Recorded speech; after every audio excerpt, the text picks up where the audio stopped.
He waiata kua hau te rongo ki te mata o te whenua, i tēnei wā, kua eke a poi a te rōpū Māori o Pātea ki te karamatamata o te ao Puoro.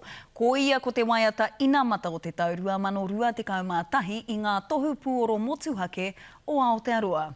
I tōna putanga tuatahi ki te ao, ka eke ki te toi o ngā rārangi waiata papai, e whāwiki te roa e noho pūana ki tērā tūranga ara te tūranga tuatahi.